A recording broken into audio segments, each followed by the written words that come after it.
after AD 70, every jot and tittle of everything ever prophesied to Israel is fulfilled in the church. And I don't think that modern Jews have any covenantal connection to Old Testament Jews. There's a racial connection to some extent. I mean, the Jews have always been a race that's made up of people mixing in. And you've had mixing groups of people converting to Judaism in the Middle Ages as well as in the Old Testament mixing in. But in terms of a culture and a race, there's some continuity. But in terms of the biblical covenant, I don't think there's any. And I don't think there's anything special about the land of Palestine after AD 70. You see, the Bible says that we are made of dirt. Genesis 2. And so this is the Holy Land. We are clods of dirt in the Holy Land.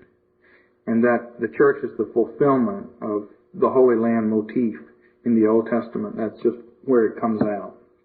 And so I don't think you've got major problems theologically if you say that the land of Palestine is still special.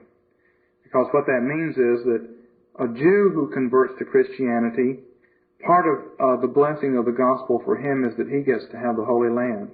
But a Gentile who converts to Christianity, part of the package of blessings for him is not that he gets to have the Holy Land. Now that means that the blessings are coming in two categories, and since ultimately everything is in Christ, that means Christ is divided. Theologically, that's a monstrosity. Now, most people haven't thought through that far, and so people will say that without intending to divide Christ. But that's the effect of it, is that if everything is in Christ, then you've got some people who are in Christ who get the promised land, and some people who are in Christ who don't. And that the whole point of of Ephesians and of the gospel is that the distinctions that existed in the Old Covenant, because God had varying degrees of nearness to people, are all overcome. Everybody is equally near. You're either in Christ or you're not. And if you're in Christ, everybody's in the same position, judicially speaking. So theologically, that's the problem there. And depending on how you interpret Romans 11, my interpretation of Romans 11, I am fairly well persuaded that what's prophesied there took place in the years immediately preceding the destruction of Jerusalem. And thus, that passage is fulfilled. Others see it as pointing to a future conversion of Jews.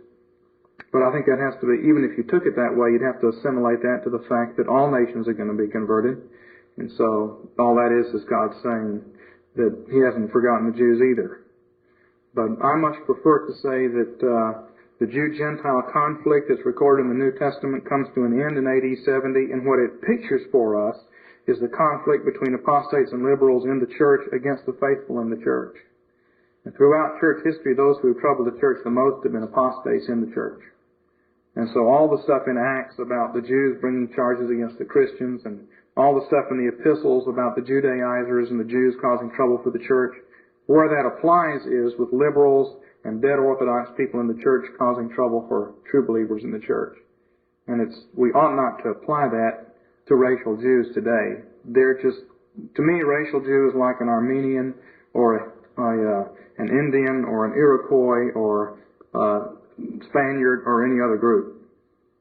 That's what I think the New Testament intends for us to understand.